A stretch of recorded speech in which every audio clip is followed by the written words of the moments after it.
Hi, this is Dr. Paul with Car Injury Care TV, and it's the internet show that answers the most common questions regarding automobile accident injuries, medical and legal. And we're talking with Dr. Greg Hollstrom here, chiropractic neurologist in Largo, Florida. And the question that we're actually talking about today are the common mistakes made regarding automobile accidents and their injuries. So, Dr. Hollstrom, there's a few questions. Probably one of the questions, do you get this question very often? Should I hire an attorney? Sure, we get that all the time. And what's your opinion on that? Well, people can negotiate with an insurance company in the event that they have permanent injuries, but it tends to be very emotional and it tends to be very time-consuming. And a lot of times that they can save themselves a lot of emotional and time turmoil by having someone who's experienced in dealing with that deal with it for them. Mm-hmm. So would you say it's a mistake not to hire an attorney? I would say that if you enjoy the emotional duress of having to deal and negotiate, and if you hate buying a new car and going to the car dealer, I would say that yes, indeed, it is a mistake. Let me put a different slant to this. Sometimes patients are afraid that the attorney will get too much money from the case as the case settles, per se. What's your opinion of that? Well, when you hire an attorney, generally the attorney agrees not to be paid unless you do wind up with a settlement. So they work on contingency, and that is a preset percentage, and that is based on your interaction and your agreement with the attorney at the time that you decide that you're going to work with them. Mm-hmm. Okay. And so when it's all said and done, would you recommend to a patient that they hire an attorney or not hire an attorney for their personal injury accident? I would agree that it oftentimes benefits their outcome and takes a lot of stress off them. Okay. Okay.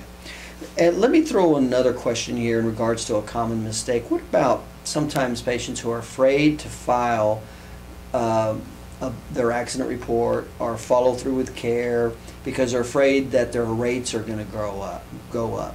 Have you heard that from patients before? We hear that frequently, and they'll say that I've been with my auto carrier for 30 years, I've never had a problem, but I've had this problem and I was injured, but I'm afraid that my premiums will go up and I don't want to file a claim for this fear.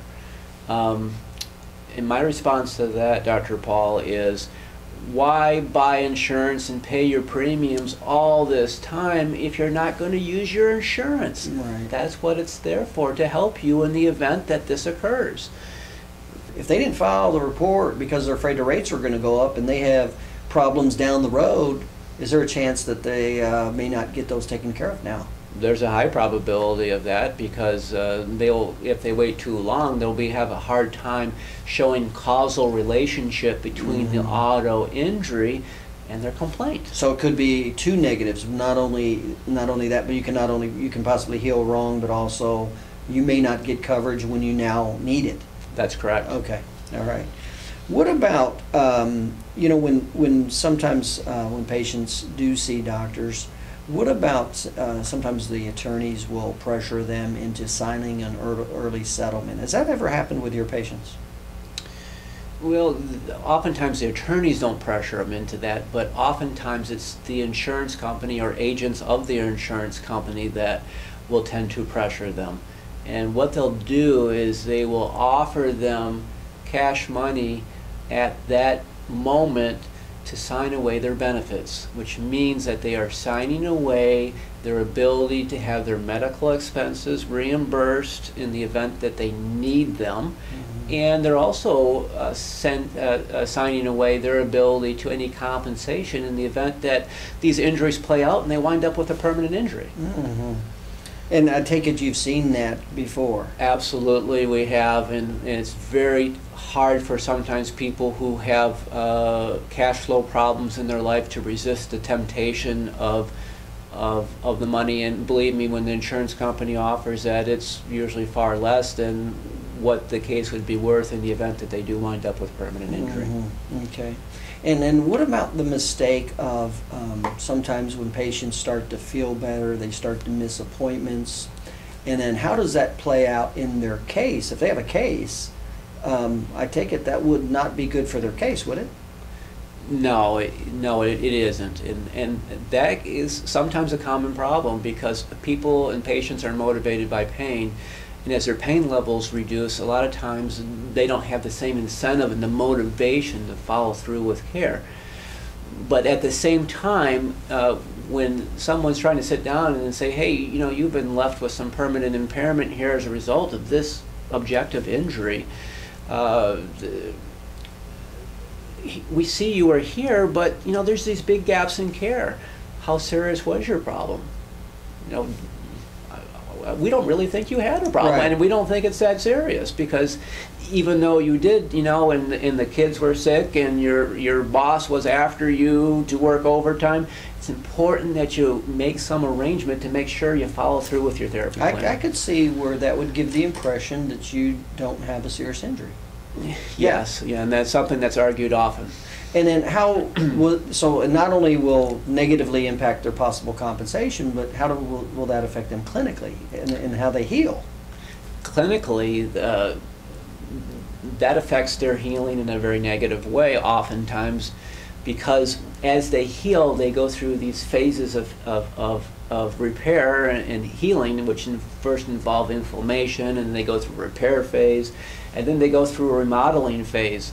And gaps in care, you know, it's important to understand that this window of time where the scar tissue is being laid down and being laid down, we want it to be laid down in a flexible and strong manner. And if the care and the physical medicine is not employed during that period of time, the likelihood of the scar tissue not being as strong and as flexible is much higher.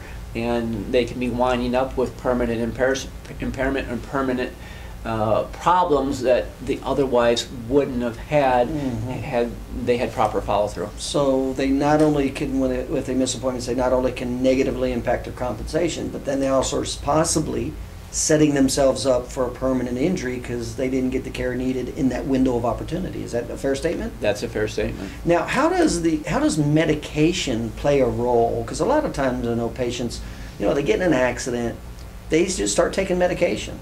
And how will that play a role relative to how they're going to heal, the body heals? That's an excellent question. And patients view their injuries in relationship to how uncomfortable they are. And their main goal in seeking therapy is to avoid pain. Pain is the primary motivator, and people commonly believe that if their pain is gone, their problem is gone. And so, therefore, patients will not follow through with their care as their pain begins to reduce.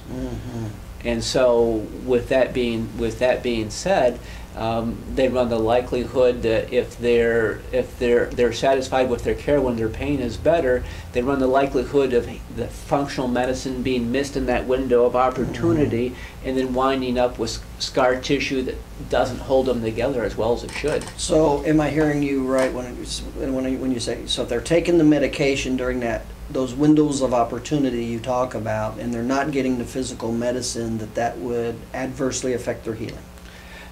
That's correct. And a lot of these anti-inflammatory medications in particular, if taken for a long period of time, can interfere with the healing process and this lay down and the formation of this collagen, which is a primary ingredient in this scar tissue that's replacing all these injured tissues. So by continuing to take this medication over time and self-treating themselves, they'll wind up with scar tissue that's oftentimes very tight, restrictive, resulting in loss of range of motion and oftentimes an increased likelihood of having chronic pain. Okay, all right, very good. Well, these are some of the common mistakes relative to automobile accident injuries. And again, we're talking with Dr. Greg Hollstrom, chiropractic board certified neurologist here in Largo, Florida.